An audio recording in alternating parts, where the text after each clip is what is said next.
ஜன்னலின் வழி வந்து விழுந்தது மின்னலின் ஒளி, அதில் தெரிந்தது அழகு தேவதை அதிசய முகமே.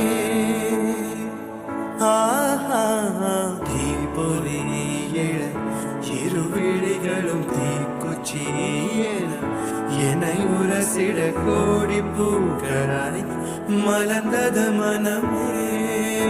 அவள் அழகி பாட ஒரு மொழி இல்லையே, அளந்து பார்க்க பல மொழி இல்லையே. என இருந்த போதும் அவள் எனதில்லையே, மறந்து போயேன் மனமே.